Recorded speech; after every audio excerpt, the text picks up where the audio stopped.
الرحمن الرحيم إنه لا يحب المستكبرين وقال رسول الله صلى الله تعالى عليه وسلم من تواضع لله رفعه الله أو كما قال عليه الصلاة والسلام اللهم صل على سيدنا ومولانا محمد وعلى آل سيدنا ومولانا محمد وبارك وسلم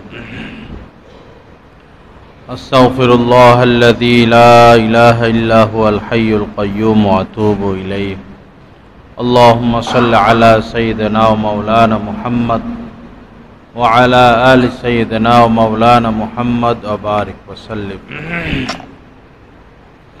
আল্লাহ পাক জাল্লা জালালুহু আমাদের সবাইকে মাফ করে দেন। আল্লাহ পাক আমাদেরকে ইসলাহে কামেল নসিব করে দেন। আল্লাহ পাকের ভয়, আল্লাহ পাকের আনুগত্য, আল্লাহ রাসূলের আনুগত্য আমাদেরকে নসিব করে দেন। কিছু কিছু বিষয় এমন যেটা আল্লাহ পাক কিছুতেই পছন্দ করেন না, সহ্য করতে পারেন না, সহে নেন না। তার মধ্যে একটা হচ্ছে অহংকার, নিজেকে বড় মনে করা, নিজেকে ভালো মনে করা, অন্যকে খারাপ মনে করা।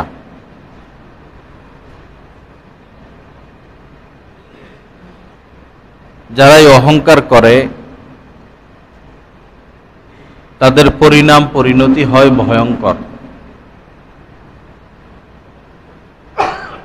একজন ভদ্র মানুষ, সভ্য মানুষ, তার এই এক আলামত যে তিনি নিজেকে ছোট মনে করবেন।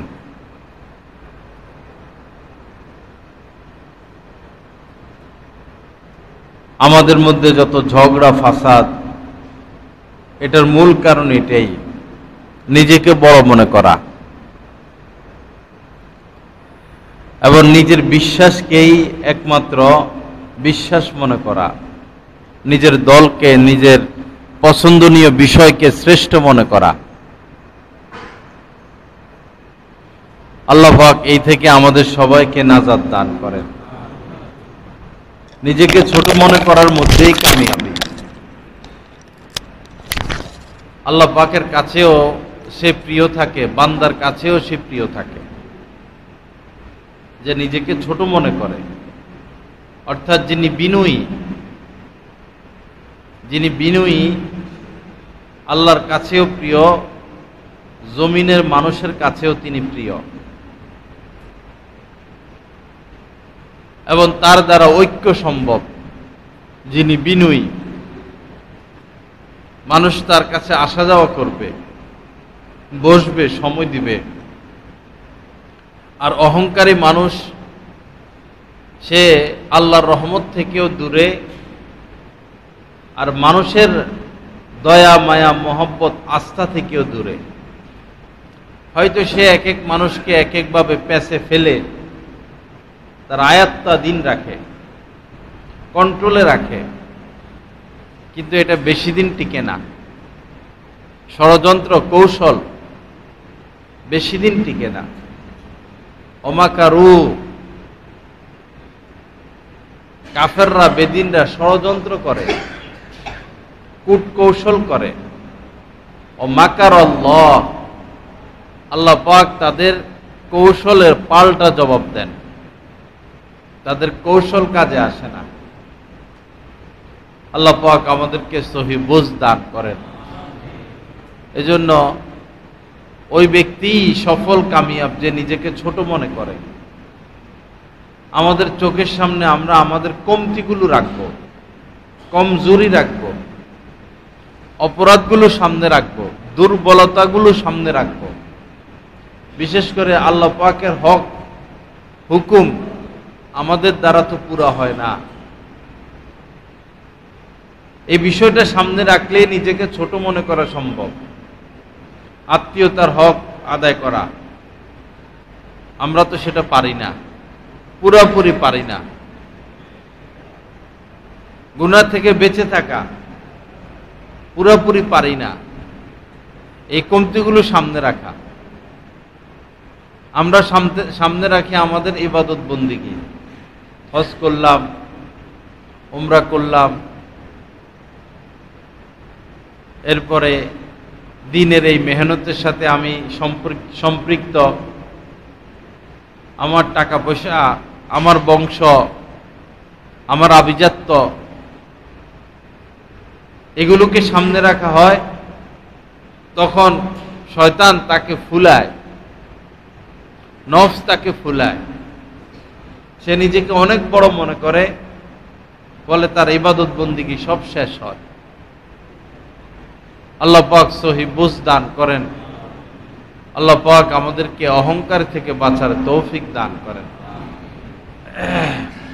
নবীজি বসা,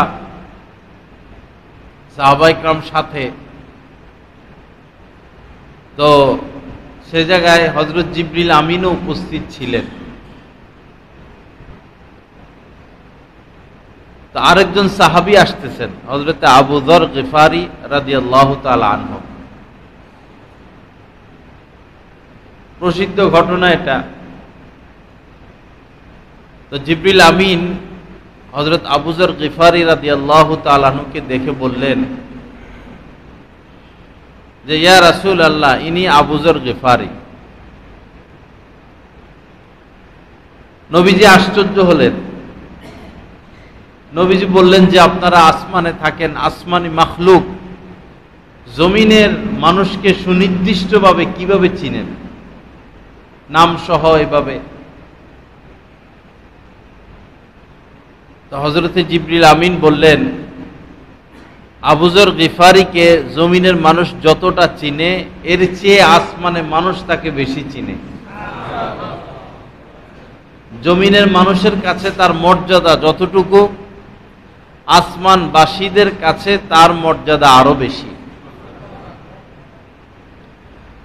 তখন নবীজি বললেন, তো কি কারণে? যে কোনো কিছুর তো একটা কারণ থাকে। তখন জিবরিল আমিন বললেন, দুই কারণ। এক হচ্ছে তিনি নিজেকে নিজে ছোট মনে করেন,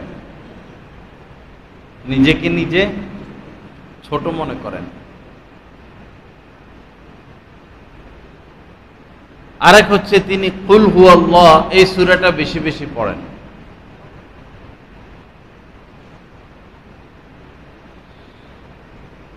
তো দেখুন, নিজেকে ছোট মনে করার কারণে, নিজেকে বড় মনে না করার কারণে শুধু যে তিনি জমিনে সম্মানিত তাই নয়, বরং তার সম্মান আসমানে আরো বেশি, আসমানবাসীর নিকট আরো বেশি।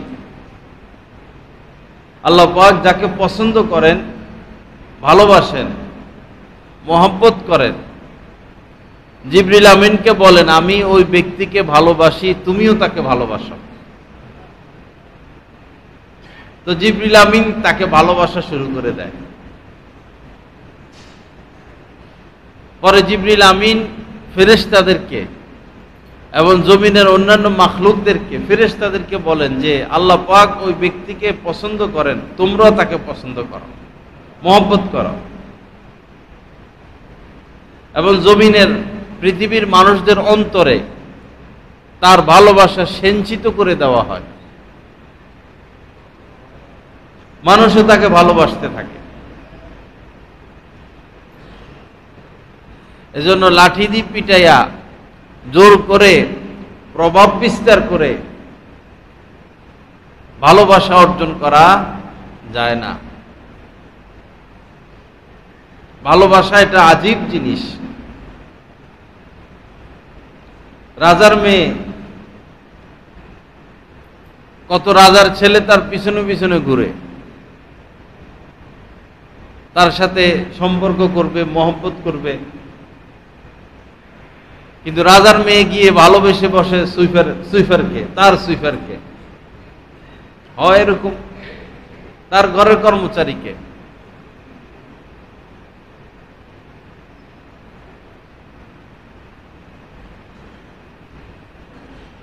আল্লাহ পাক আমাদেরকে ভালোবাসার এই সম্পদ অর্জনের তৌফিক দান করেন। ইন্নাল্লাযীনা আমানু ওয়া আমিলুস সলিহাতি সায়াজআলু লাহুমুর রহমানু উদ্দা। কোরআনে কারীমের মধ্যে আল্লাহ পাক বলেছেন, ইন্নাল্লাযীনা আমানু, যারা ঈমান এনেছে, ওয়া আমিলুস সলিহাত, এবং নেক কাজ করেছে, অর্থাৎ গুনাহমুক্ত থাকে, গুনাহমুক্ত থাকার চেষ্টা করে। ইন্নাল্লাযীনা আমানু ওয়া আমিলুস সলিহাত সায়াজআলু লাহুমুর রহমানু উদ্দা। রহমান আল্লাহ পাক অচিরেই তাকে ভালোবাসা দান করবেন। ভালোবাসা, আল্লাহও তাকে ভালোবাসবেন, ফেরেশতারাও তাকে ভালোবাসবে, দুনিয়ার জমিনের মানুষরাও তাকে ভালোবাসবে। তো ভালোবাসার মূল মন্ত্র কি? নেক আমল, সৎ কাজ। আবার মানুষের ভালোবাসা পাওয়ার আশায় যদি কেউ নেক কাজ করে, তাহলে সেটা রিয়া হয়ে যাবে, সেটা লোক দেখানো হবে, রিয়া হবে। রিয়াও এক প্রকারের শিরক। আমল করতে হবে আল্লাহকে পাওয়ার জন্য, আল্লাহর ভালোবাসার জন্য। আল্লাহকে পেয়ে গেলে, আল্লাহর হয়ে গেলে আর কিছু লাগে না। গতকাল কেউ আমার শায়েখের বয়ান শুনতেছিলাম, হযরত বলতেছেন, জমিনে থেকে যে আসমানওয়ালাকে রাজি রাখে, খুশি রাখে, জমিনে থেকে জমিনবাসী যে জমিনে থেকে আসমানওয়ালাকে খুশি রাখে, রাজি রাখে, খুশি করে দেয়, আসমানওয়ালা এই জমিনবাসীর জন্য স্থায়ী সুখ শান্তির ব্যবস্থা করে দেন, তার কষ্ট দূর করে দেন। তার আর বাদশাই লাগে না, সেই একটা বাদশাহ, সে একজন বাদশাহ, তার বাদশাহের প্রয়োজন নাই। বাদশাহ তো আসে আর জেলখানায় যায় আর পলাইয়া যায়, ফাঁসি হয়। বাদশাদের তো এই হালত, 5 বছর বা 10 বছর এমপি মন্ত্রী যেই হোক, ক্ষণস্থায়ী। কোন বাদশার রাজত্ব, কোন রাজার রাজত্ব স্থায়ী হয় নাই, পতন হয় কাহারো আগে কাহারো পরে, পরে মরণ পর্যন্ত তাদের অপমান, ধিক্কার, ঘৃণা। কত রাজা বাদশাহ আমাদের এই দেশের, কত এমপি মন্ত্রী এই উপমহাদেশের, এই পৃথিবীর, একসময় সম্মানিত ছিল, পরে আর তাদের সম্মান নাই। কিন্তু খাজা মঈনুদ্দিন চিশতি রহমতুল্লাহ আলাইহির সম্মান কমছে না বাড়ছে? বাড়ছে। উনি তো নাই, কিন্তু উনার সম্মান এখনো বাড়তেছে। বড় পীর আব্দুল কাদের জিলানী রহমতুল্লাহ আলাইহি, হযরত জুনাইদ বাগদাদি রহমতুল্লাহ আলাইহি, হযরত বাইজিদ বুস্তামি, হযরত হাফিজ হুজুর, ওনাদের সম্মান কমতেছে না বাড়তেছে? ওনারা তো রাজা ছিলেন না, বাদশাহ ছিলেন না, এমপি ছিলেন না, মন্ত্রী ছিলেন না, সৎ মানুষ ছিলেন, আল্লাহওয়ালা ছিলেন। এক নায়ককে প্রশ্ন করা হলো যে আপনি কেন অভিনয় করেন, কেন সিনেমা করেন? তো তিনি জবাব দিলেন যে আমি পৃথিবীতে আসলাম আর চলে যাব। আসলাম, আমাকে কেউ চিনলো না, জানলো না, আর চলে যাব। আমাকে মানুষ চিনবে না, আমার নাম মুখে নিবে না, আমার পরিচয় হারিয়ে যাবে, এটা আমার কাছে খুব কষ্টদায়ক। তা আমি চাই আমি চলে গেলেও যেন মানুষ আমাকে চিনে, জানে, মনে রাখে। তো কই, কত নায়ক আসলো আর গেল, কত নায়িকা মার্কেট গরম রাখে, কত খেলোয়াড় মাঠ গরম রাখে, কই তাদের সম্মান, কোথায় তাদের অবস্থান, কয়দিন আর মানুষ তাদেরকে মনে রাখে, স্মরণে রাখে? এজন্য আল্লাহ পাকের সাথে সুসম্পর্ক কায়েম করা, আল্লাহর সাথে সুসম্পর্ক কায়েম করা। একজন সাধারণ মানুষ মাদ্রাসায় পড়া তার দ্বারা সম্ভব না, ব্যস্ত। এখন সে কি আল্লাহর ওলি হতে পারবে না?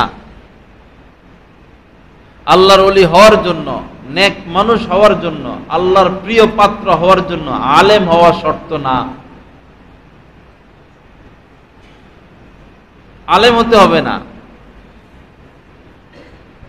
অনেক সাধারণ মানুষ, আলেম না, মাদ্রাসায় পড়ে নাই, আল্লাহ এত সম্মান দিয়েছেন দ্বীনের বরকতে যে আলেমরা গিয়ে তাদের বয়ান শুনে, আলেমরা তাদের হাতে বায়াত হয়।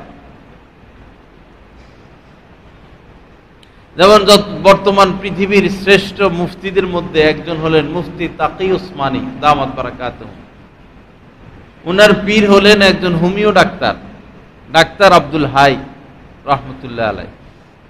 এত বড় আলেম, যার হাজার হাজার শীর্ষ, যিনি বর্তমান বিশ্বে জটিল জটিল কঠিন কঠিন মাসআলার সমাধান যিনি দেন, তিনি বায়াত হয়েছেন একজন হোমিও ডাক্তারের কাছে। উনি যে শুধু হোমিও ডাক্তার এমন না, তিনি দীর্ঘদিন হযরত মাওলানা আশরাফ আলী থানভী রহমতুল্লাহ আলাইহির সোহবতে আসা যাওয়া করেছেন। হযরত থানভী রহমতুল্লাহ আলাইহির সাথে লেগে থাকতেন, তার থেকে দিন শিখেছেন। এই সোহবতের বরকতে এই হোমিও ডাক্তারকে আল্লাহ পাক এত বড় স্থান দিয়েছেন যে বড় বড় আলেম মুফতিরা গিয়ে তার কাছে বায়াত হয়। তিনি অনেক কিতাব লিখে গেছেন, ডাক্তার আব্দুল হাই রহমতুল্লাহ আলাইহি। ওনার কিতাব এখনো মানুষ পড়াশোনা করে, আমরাও পড়াশোনা করি।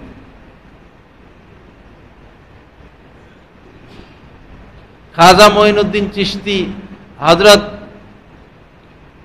খাজা সাহেব খাজা আজিজুল হাসান, তিনি ডিসি ছিলেন ইংরেজ আমলে। ডিসি, কিন্তু সম্পর্ক হযরত থানভী রহমতুল্লাহ আলাইহির সাথে, ডিসিগিরি করেন, কিন্তু ফাঁকে ফুঁকে হযরত থানভীর সোহবতে চলে যান। একবার এমন হলো যে ইংরেজ বড় অফিসার আসবে, ডিসিদেরকে নিয়ে মিটিং, সব ডিসি উপস্থিত, স্টেজ করা হলো। ইংরেজ অফিসার স্টেজে একাই বসা আর সকল ডিসি নিচে বসা। তো এই ডিসি সাহেব, যিনি হযরত থানভীর সোহবতে যান, উনার মুখে দাড়ি, মাথায় টুপি, গায়ে সুন্নতি পোশাক। তার আসতে একটু দেরি হলো, তিনি দরজা দিয়ে প্রবেশ করলেন। ইংরেজ বড় অফিসার দাঁড়িয়ে গেলেন এবং তাকে স্টেজে ডেকে নিলেন, ইংরেজ অফিসারের সাথে বসতে দিলেন।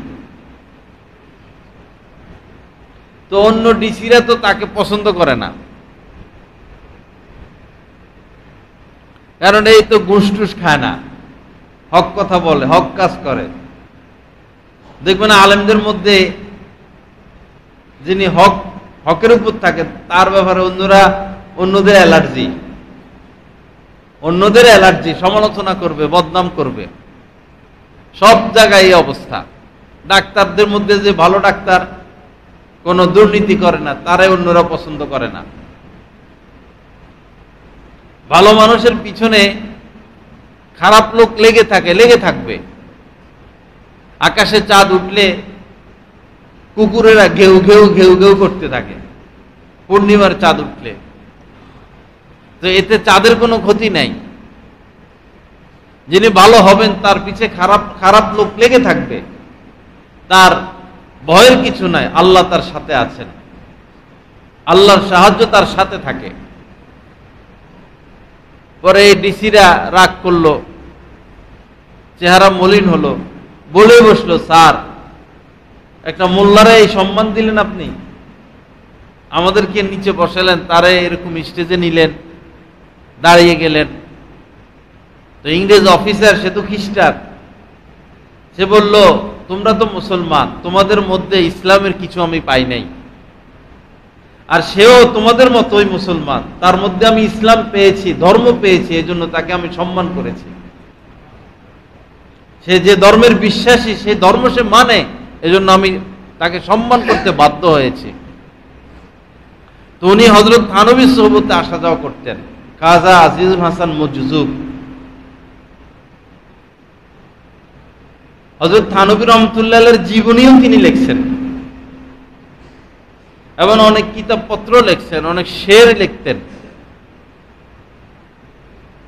যাই হোক, হযরত থানভী রহমতুল্লাহ আলাই দুনিয়া থেকে বিদায় নেওয়ার পর এই ডিসি সাহেব এই খাজা সাহেবের কাছে হাজার হাজার আলেম ওলামা গিয়ে বায়াত হয়েছে, হাজার হাজার আলেম ওলামা, সাধারণ মানুষ। তো বলা উদ্দেশ্য যে আল্লাহর ওলি হওয়ার জন্য আলেম হওয়া শর্ত না, একজন সাধারণ মানুষও যদি গুনাহমুক্ত থাকে, সুন্নত মোতাবেক চলে, দলাদলি না, গুনাহমুক্ত থাকে বা থাকার চেষ্টা করে, আর সুন্নত মোতাবেক চলে, নবীজির সুন্নত, আর কোন আল্লাহর ওলির সোহবতে আসা যাওয়া, বস সেও আল্লাহর ওলি হয়ে যাবে, সেও আল্লাহর ওলি হবে, তারও আল্লাহর ওলি হওয়া সম্ভব। এবং যুগ যুগ ধরে কিয়ামত পর্যন্ত তার সম্মান নিচে নামবে না, উপরে উঠতে থাকবে। আল্লাহ পাক সহি বুঝ দান করেন। আল্লাহ পাক আমাদেরকে ভালো মানুষ হওয়ার তৌফিক দান করেন। খারাপ পথে থাইকা ভাই লাভ নাই, তো খারাপ পথে থাইকা লাভ নাই। খারাপ জিনিসকে মাটি দিয়ে ঢাকলেও ওই খারাপ জিনিসটা মাটিকেও নষ্ট করে দেয়। যেমন উদাহরণস্বরূপ, এই পায়খানা কেউ ঢাকলো মাটি দিয়া, পরে কি এই ময়লা শেষ হয়ে যায়? না, ওই স্থানটুকু সে জীবাণুযুক্ত করে দেয়। খারাপ কাজ ঢাকা যায় না, ঢাকলেও ওই ঢাকনা সহ নষ্ট হয়ে যায়। কত ঢাকবেন? আর ভালো কাজ ডাকলেও ঢাকা থাকে না, সুঘ্রাণ ছড়িয়ে পড়ে। এক লোক ফুল বাগানের এক মুষ্টি মাটি নিল কোনো কাজে, কোনো প্রয়োজনে, মাটি আর কি, মাটি নিল। এখন মাটির থেকে সুঘ্রাণ আসতেছে, তো মাটির থেকে তো সুঘ্রাণ আসার কথা না। পরে সে মাটিকে বলল, এই মাটি, তুমি তো মাটি, তোমার থেকে সুঘ্রাণ আসতেছে, কি বিষয়? মাটি জবাব দিল, আমি তো দীর্ঘদিন ফুলের সোহবতে ছিলাম, আমি দীর্ঘদিন ফুলের সোহবতে ছিলাম, ফুল ঝরে ঝরে আমার উপরে পড়তো, এই গ্রাণ আমার না, এটা হচ্ছে ফুলের গ্রাণ। আমি আপনি খারাপ হতে পারি, যদি সৎ মানুষের সাথে উঠা বসা করি, সৎ মানুষের কর্মের ফল, তাকওয়ার ফল, নুরানি নজর, দৃষ্টি আমার উপরে পড়বে, আমি আর অসৎ থাকবো না। তো মাটি, তার তো সুঘ্রাণ নাই, কিন্তু ফুলের সংস্পর্শে তার মধ্যে সুঘ্রাণ চলে আসছে, সে দামি হয়ে গেছে। আল্লাহ পাক জাল্লা জালালু আমাদেরকে মাফ করে দেন, আল্লাহ পাক আমাদেরকে ইসলাহে কামেল নসিব করে দেন। এজন্য ভাইরা, চেষ্টা করা, মানুষ চেষ্টা করলে অসম্ভব সম্ভব, অসম্ভব বলতে জটিল বিষয় সম্ভব।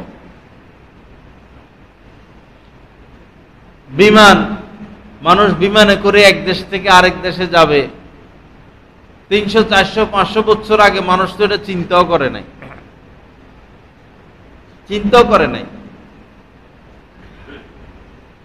এখন এমন কিছু চিন্তা করে না যেটা 100-200 বছর পরে আবিষ্কার হবে। 100-200 বছর পরে যেটা আবিষ্কার হবে, এটা অনেকের চিন্তা এখনো আসে নাই।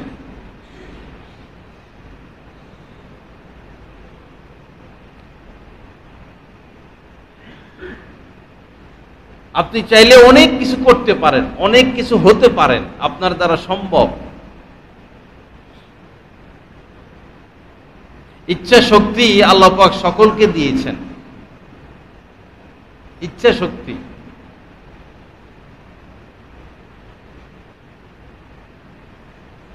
কেউ ইচ্ছে করে যে আমি সাংবাদিক হব, হয়ে যায়, আমি পাইলট হব, হয়ে যায়, আমি ভালো ব্যবসায়ী হব, হয়ে যায়, চেষ্টা করে। এই লোকটা যদি এই ইচ্ছা করে যে আমি সৎ মানুষ হব, আমি একজন ডাক্তার হব, আমি একজন সৎ ডাক্তার হব, আমি সমাজসেবী হব, পরোপকারী হব,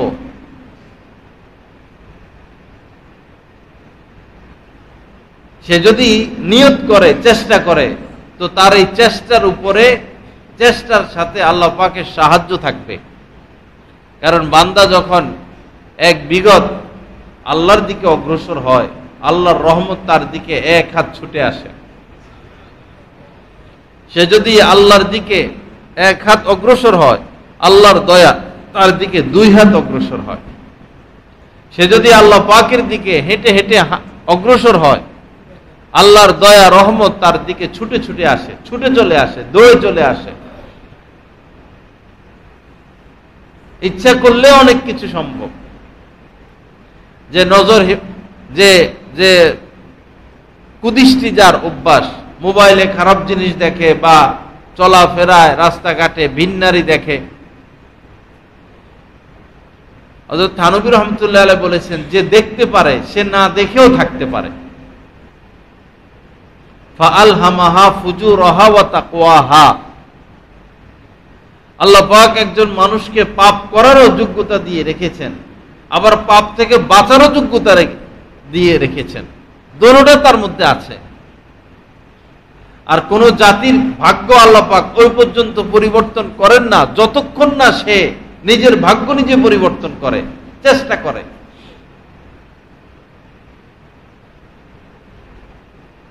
আপনার ভাগ্য আপনাকে পরিবর্তন করতে হবে, এর জন্য আপনাকে চেষ্টা করতে হবে, বসে থাকলে হবে না।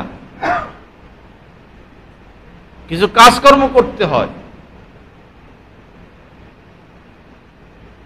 আল্লাহ পাক মেধা দিয়েছেন, সে মেধাকে খাটাতে হবে। শুধু দুনিয়ার লাইনে খাটাইলে হবে না। বাচ্চাদের এক জাতীয় খেলনা আছে, ওই সাবান শ্যাম্পু জাতীয় পানির মধ্যে ডাঁট একটা থাকে, পরে এটারে বাইর করে ফু দেয়। ফু দিলে সুন্দর সুন্দর এরকম গোল গোল গোল গোল ফেনা হয় আর কি, খুব সুন্দর লাগে। আসলেও সুন্দর লাগে। বাতাসের পাশে দাঁড়ায় যদি ফু দেয়, পুরো এলাকা কি সুন্দর, কি আকর্ষণ। দুনিয়াও এরকম সুন্দর, দুনিয়াও এরকম সুন্দর সুন্দর লাগে। তো এই ছোট ছোট সাবানের ফেনাগুলো যেমন অস্থায়ী, দুনিয়ার সৌন্দর্যও অস্থায়ী। দুনিয়ার সৌন্দর্য অস্থায়ী। একজন নারী, তার কত সুন্দর চেহারা, এটা অস্থায়ী। একজন গায়ক, তার কি সুন্দর কণ্ঠ, অস্থায়ী। একজন ধনী, তার কোটি কোটি টাকার সম্পদ, অস্থায়ী। একজন দাপটশীল ব্যক্তি, তার দাপট, তার ক্ষমতা খুবই প্রভাব বিস্তার করতেছে, সে যেন পরাক্রমশালী। একক দাপট তার, অস্থায়ী। তার ভাবা উচিত 20 বছর আগে, 50 বছর আগে, 10 বছর আগে, 5 বছর আগে আমার এই দাপটের স্থানে কার দাপট ছিল, সে আজ কোথায়।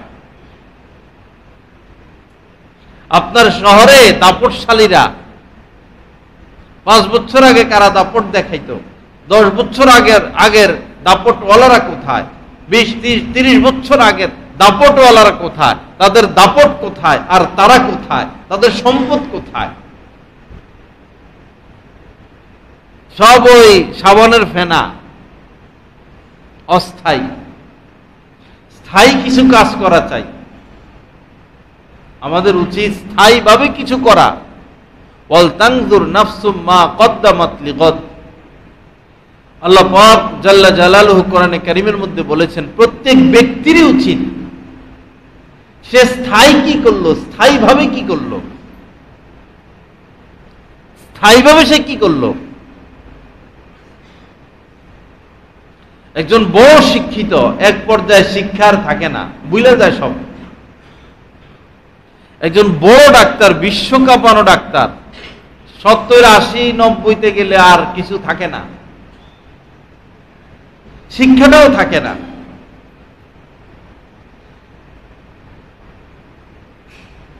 এক জিনিস থাকবে, সেটা হলো নেক কাজ, সৎ কাজ, ভালো কাজ। এটা বিলীন হবে না। তাজিদুহু ইনদাল্লাহ, মানুষ যত ভালো কাজ করবে, নেক কাজ করবে, সব আল্লাহ পাকের কাছে সে পেয়ে যাবে।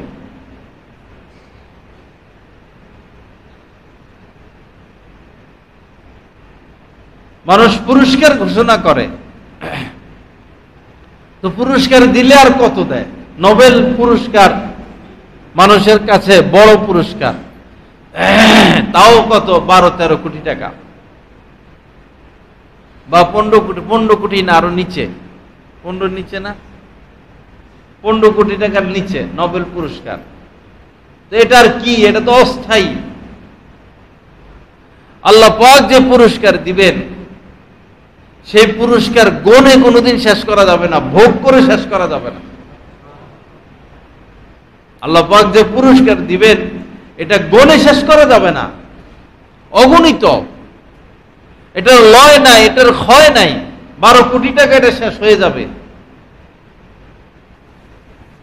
4 বছর পরে ফুটবল খেলা হয়, পরে স্বর্ণের একটা পুরস্কার দেয়। এটার কি? এটা মাপা যায়, গণা যায়।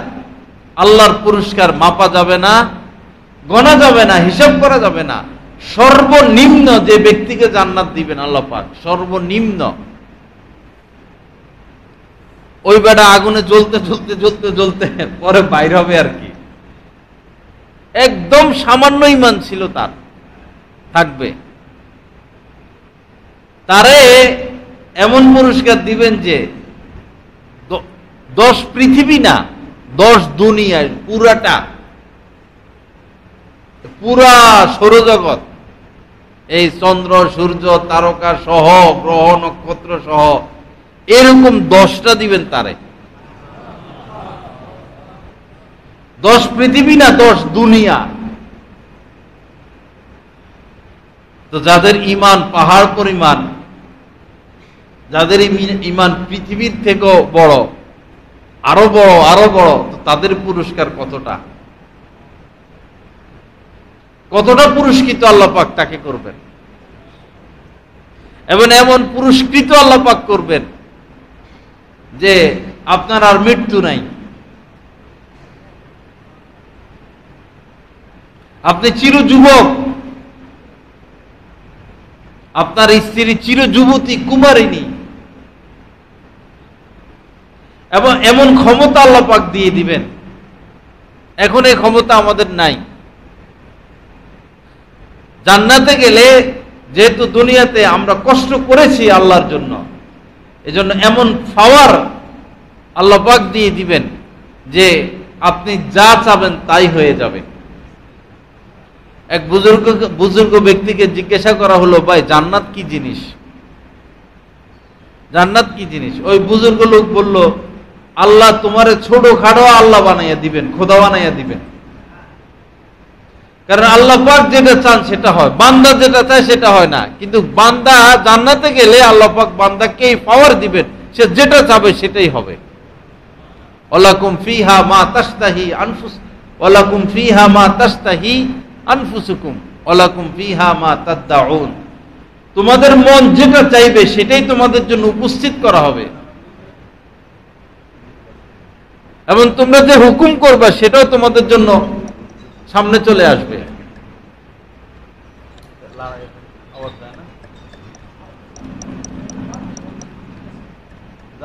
কমে রাখছেন তো সাউন্ড, ওই যে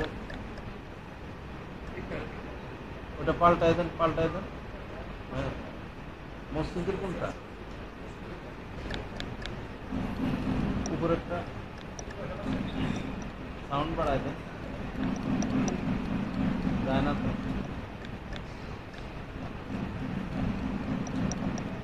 আরেক জায়গায়, আরেক জায়গায়, এখানে তো সিলেক্ট হয়।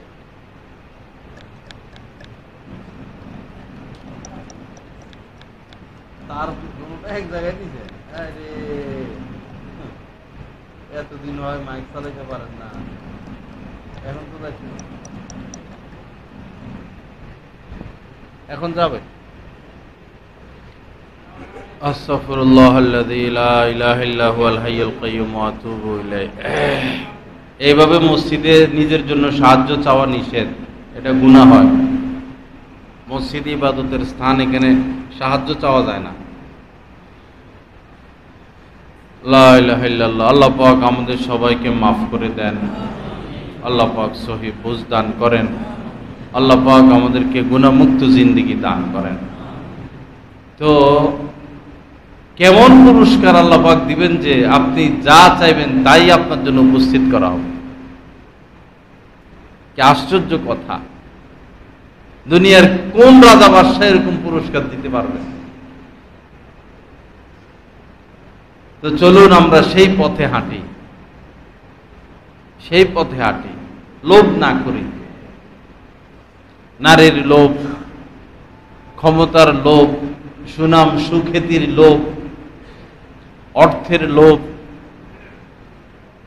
অর্থের লোভ বলতে আয় রোজগার ছেড়ে দিতে কেউ বলে না, হারামটা না খাওয়া।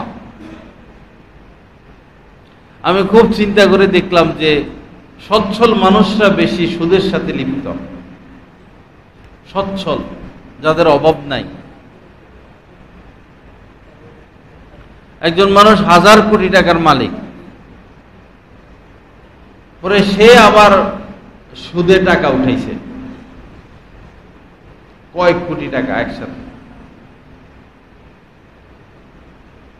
অথচ সে 1000 কোটি টাকার মালিক। তার সুদে যাওয়ার কি দরকার? আরেকটা নতুন ব্যবসা পাইছে, হাতে নগদ টাকা নাই, ব্যবসাটা সাইডটা ধরে ফেলছে।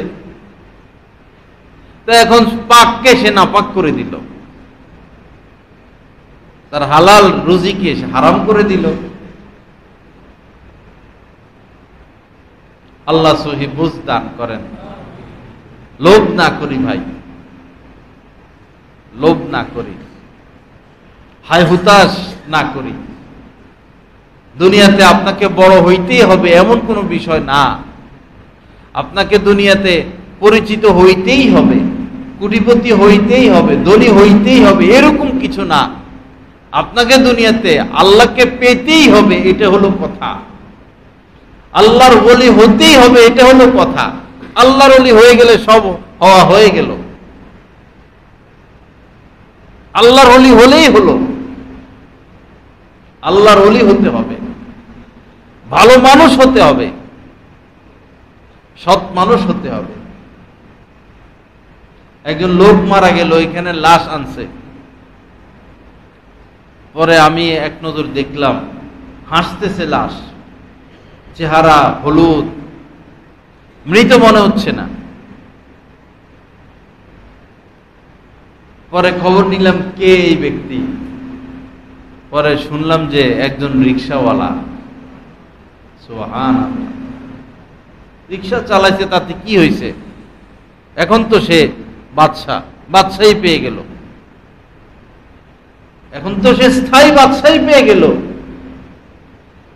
40, 50, 100 বছর সে রিকশাওয়ালা ছিল, তাতে কি হয়েছে?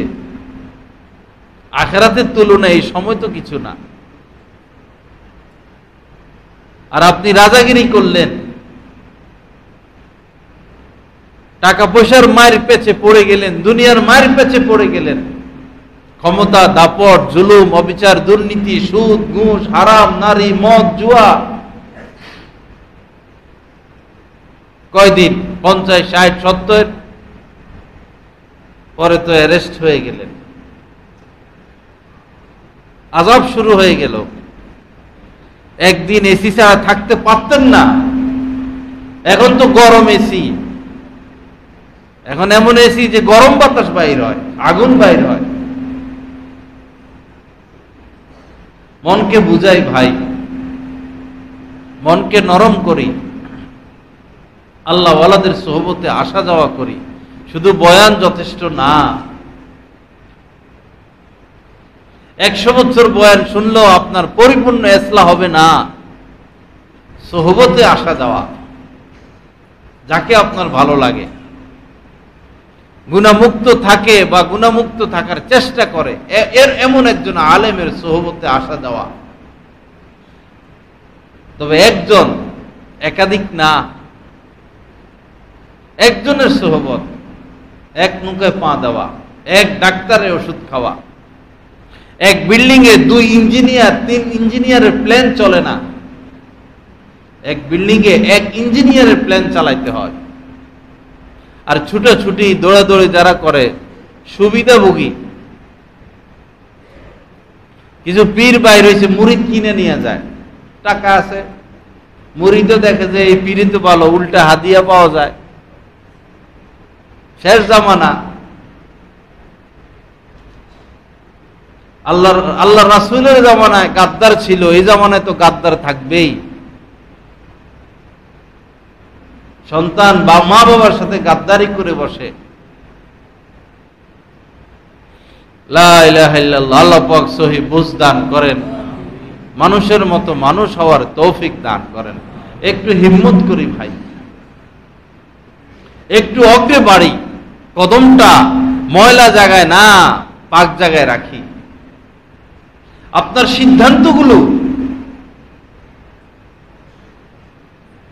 সিদ্ধান্তগুলো প্ল্যান প্রোগ্রামগুলো ময়লা কেন্দ্রিক না, পাক কেন্দ্রিক।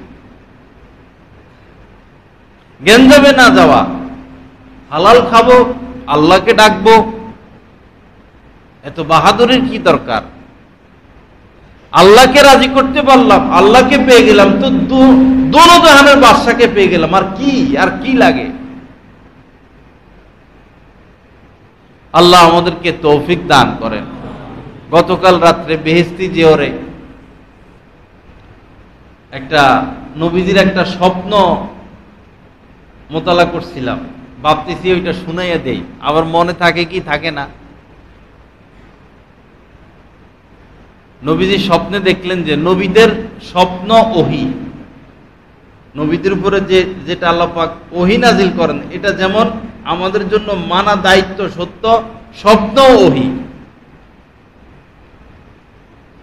নবীজিকে 2 ব্যক্তি নিয়ে যাচ্ছেন সুন্দর একটা উদ্যানে। পরে নবীজি দেখলেন যে এক লোক বসা, তার গালের মুখের এক পাশ থেকে এই কাঁচি জাতীয় কিছু দিয়া কেটে একবারে মাথার পিছ পর্যন্ত নেয়, আবার মুখের এই পাশ দিয়ে এরকম কেটে মাথার পিছ পর্যন্ত নিয়ে যায়, মানে ছিন্ন ভিন্ন করে ফেলে। করার পর আবার আগের মতো চলে আসে, সে যন্ত্রণা ভোগ করতে থাকে, রক্তাক্ত হয়, আবার এইভাবে কাটে। পরে নবীজি ওই 2 ব্যক্তি নিয়ে যাচ্ছেন, ওই 2 ব্যক্তিকে বললেন যে এরা কারা, এদেরকে কেন এই শাস্তি দেওয়া হচ্ছে? বললেন যে সামনে চলেন। সামনে গেল, এক লোক শোয়া, আরেক লোকের হাতে পাথর। এই পাথরওয়ালা খুব জোরে তার মাথায় পাথর দিয়ে আঘাত করে, পাথর ছুঁড়ে মারে, মাথা ছিন্ন ভিন্ন হয়ে যায়, পাথর দূরে গিয়ে পড়ে। সে ওই পাথর আনতে আনতে তার মাথা আগের মতো হয়, আবার মাথা এইভাবে নিক্ষেপ করে, চলমান। নবীজি জানতে চাইছেন কেন এই শাস্তি, বললেন সামনে চলেন। এরপর একটা গুহার কাছে গেলেন, আগুনের গুহা, গুহার ভিতরে বিবস্ত্র নারী পুরুষ। তো গুহার ভিতরে আগুন জ্বলে, যখন আগুন বাড়ে তখন ওই নারী পুরুষও উপরের দিকে উঠে, আবার যখন আগুন একটু কমে তখন এরা নিচে চলে আসে, ভাতের মতো। ভাত যেভাবে ঘুরে, আগুনের মধ্যে এইভাবে ঘুরে, বিবস্ত্র নারী পুরুষ। নবীজি জানতে চাইলেন এদের এই শাস্তি কেন? বললেন যে সামনে চলেন। পরে রক্তের নদী রক্তের, এই নদীর মধ্যখানে এক লোক, সে নদীর পাড়ে আসতে চায়, নদীর তীরে আসতে চায়। তীরে এক ব্যক্তি দাঁড়ানো, অনেকগুলো পাথর। সে যখন তীরের কাছাকাছি আসে, এত জোরে তার মুখে পাথর মারে, সে আগের জায়গায় চলে যায়। তো এখন নদীও তাও তো রক্তের নদী, এখানে কতক্ষণ মানুষ সাঁতার কাটতে পারে? সে পাড়ে আসে, আবার এভাবে তার মুখে পাথরটা মারে, সে আগের জায়গায় চলে যায়। এত জোরে পাথর মারে যে আগের জায়গায় চলে যায়। এটা চলমান। আরো লম্বা স্বপ্ন। পরে ওই দুই ব্যক্তি বললেন যে প্রথম যাকে দেখলেন কাঁচি দিয়ে মুখ কাটা হচ্ছে তিনি হচ্ছেন মিথ্যাবাদী, তিনি মিথ্যা কথা বলতেন।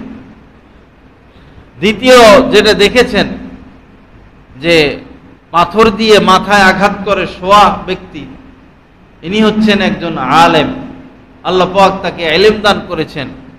সে গাফেল হয়ে রাত্রে ঘুমিয়ে থাকতো আর দিনের বেলায় কোরআন হাদিসের বিপরীত চলত, এজন্য তার এই শাস্তি। তৃতীয় হচ্ছে ওই যে আগুনের গুহা, বিবস্ত্র নরনারী, এরা দুনিয়াতে জিনা ব্যভিচার করেছিল, কিয়ামত পর্যন্ত এদের উপরে শাস্তি চলতে থাকবে। তৃতীয়ত যেটা দেখলেন, নদী, রক্তের নদী, পাড়ে আসলেই পাথর এত জোরে আঘাত করে যে সে আগের জায়গায় চলে যায়।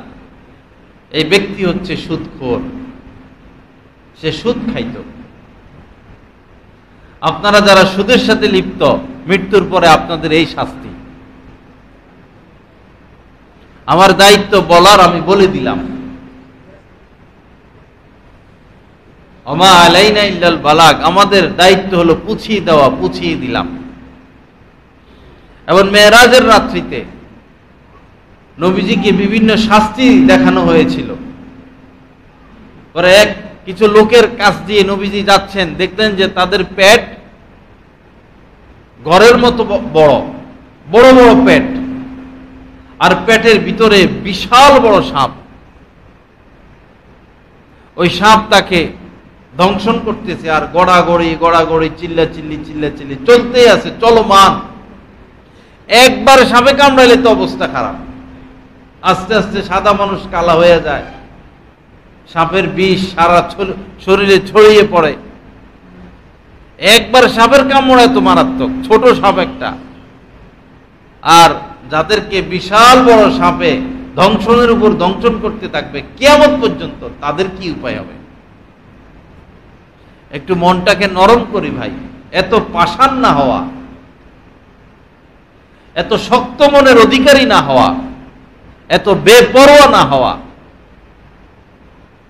নবীজি বললেন জিবরিল আমিনকে, ভাই জিব্রাইল, এরা কারা, কেন এদেরকে শাস্তি দেওয়া হচ্ছে? জিবরিল আমিন বললেন, এরা হচ্ছে সুদখোর, এরা হচ্ছে সুদখোর। কি করবেন? মরা তো লাগবে। আল্লাহর এই পৃথিবীর বাহিরে আমরা যেতে পারবো না, এই দুনিয়ার বাহিরে যেতে পারবো না, মরা লাগবে, হিসাব দিতে হবে। কবে আর ভালো হব? যারা সুদ খাওয়া অবস্থায় বিদে নিয়েছে, চলতেছে এই শাস্তি, তাদের ছেলে মেয়েও সুদের পথে আছে। আগুনের উপর আরো কেরোসিন তেল, কাটা গায়ে লবণ ছিটা। কি ভয়ঙ্কর কথা! কেন মন নরম হয় না? যারা এমন চাকরি করেন যে চাকরির বেতন সুদ, আল্লাহ রস্তে চাকরি ছেড়ে দেন, প্রয়োজনে রিক্সা চালাবেন, সুইফারি করবেন, দিন মজুরি করবেন, প্রয়োজনে ভিক্ষা করে খান ভাই। এমন জায়গায় চাকরি যার বেতন হারাম, সুদ, আমি নাম নিচ্ছি না, আপনারা জানেন সব। প্রয়োজনে ভিক্ষা করবেন, এটা আরো ভালো, ভিক্ষা করে খান, আরো ভালো। আল্লাহ পাক আমাদেরকে ফিরে আসার তৌফিক দান করেন। আল্লাহ পাক আমাদের মনটাকে নরম করে দেন। আল্লাহ আমাদেরকে গুনাহমুক্ত জিন্দেগি নসিব করেন। রাস্তা একদম সহজ, কোন আল্লাহওয়ালার সোহবতে উঠা বসা, এর থেকে সহজ রাস্তা আর নাই। আপনি একদম পাপের সাগরে, এই সাগরের থেকে মাঝে মধ্যে উঠে কোনো অলির সোহবতে শুধু আসা যাওয়া করবেন, আর কিচ্ছু না। নামাজ পড়েন বা না পড়েন, সুদ খান বা না খান, পাপে জড়িত আছেন বা না আছেন, একজন আলেমের সাথে, হক্কানি আলেম, যিনি ছবি তোলে না, গীবত করে না, কুদৃষ্টি থেকে মুক্ত, পাপের রাস্তা দেখান না, জয় ঝামেলায় জড়ান না, কথা কম বলেন, যাকে দেখলে আল্লাহর কথা মনে পড়ে, দলবাজি গ্রুপগিরি করে না, একের সাথে অন্যের ঝগড়া ফাসাদ লাগিয়ে দেন না। এরকম ফ্রেশ মানুষ যদি পান, অবশ্যই পাবেন, আছে, আল্লাহ রাখবেন কিয়ামত পর্যন্ত। তাদের সাথে বস উঠা বসা চলাফেরা সম্পর্ক, আর কিছু না। এর দ্বারাই আপনার ওই পাপের সাগর একদিন মধুর সাগর হয়ে যাবে। পাপের সাগর মধুর সাগর হয়ে যাবে। আল্লাহ পাক আমাদেরকে আমলের তৌফিক দান করেন, গুনাহ মুক্ত জিন্দেগি নসিব করেন। আল্লাহ ওয়ালাদের সোহবতে বেশি বেশি আসা যাওয়ার তৌফিক দান করেন। আগামীকাল শনিবার এই ভৈরব বাজার খন্দকার টাওয়ারে মহিলাদের উদ্দেশ্যে ইসলাহি বয়ান হবে 3:30 থেকে। আমাদের মহিলাদেরকে আমরা সেখানে পাঠানোর ফিকির করব ইনশাআল্লাহ। যারা সুন্নত পড়ি নাই, সুন্নত পড়ি নাই।